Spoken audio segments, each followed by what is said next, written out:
Now, the original Saints Row didn't really benefit from the comparisons to the Grand Theft Auto series, but it's apparent with Saints Row 2 that the two franchises are now going in very different directions. The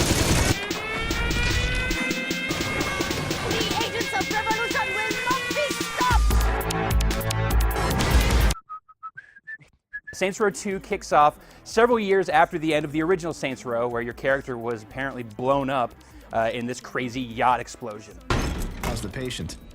Seeing as they're still breathing after being caught in a massive explosion, I'd say pretty good. You wake up from your coma with a new face. Yes, that looks like it healed nicely. And with Stillwater overtaken by the Ultor Corporation, big, nasty, oppressive Big Brother presence that has turned Saints Row into this gleaming glass and steel utopia of corporate excess. The rest of the game focuses on you getting the Saints back together, taking out the other gangs in Stillwater, and eventually taking out Ultor itself. Now, there's a fair amount of celebrity stunt casting in Saints Row 2, but generally this works to the game's favor, particularly with the case of Marrow, the crazy biker, who's voiced by Michael Dorn. Come on. You expected anything less? There's just something fun about going up against a dude that sounds like Worf. You're kidding me, right?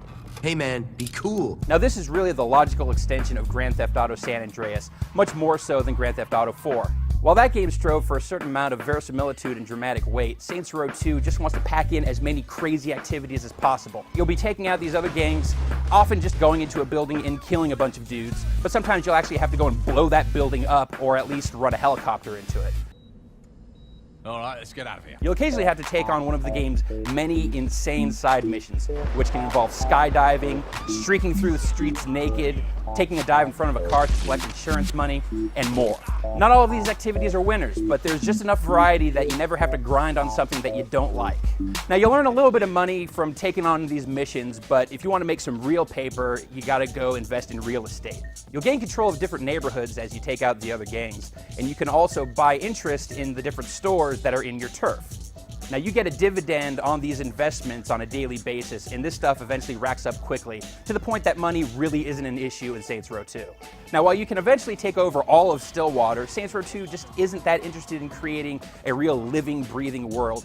It's more about just giving you a giant, crazy sandbox to go nuts in. A good example of this is the character creation system. You can mix and match male and female parts and wardrobe to your heart's content. There are a lot of crazy, rude gestures that you can assign and different fighting styles.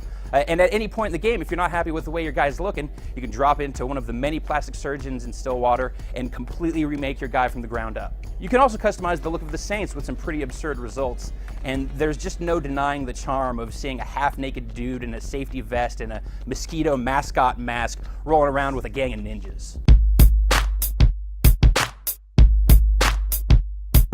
There's no question that GTA 4 is a better game than Saints Row 2, but in some ways Saints Row 2 is more fun. Saints Row 2 doesn't look as good as Grand Theft Auto 4, and it doesn't have any of the heavy moral choices or melodrama, but cars handle more easily, cops are less of a threat, enemies are easier to kill, and there's just more crazy over-the-top stuff to do. If GTA 4 was a little too serious for you, then Saints Row 2 might be exactly what you're looking for. Yes, that looks like it healed nicely. Ah!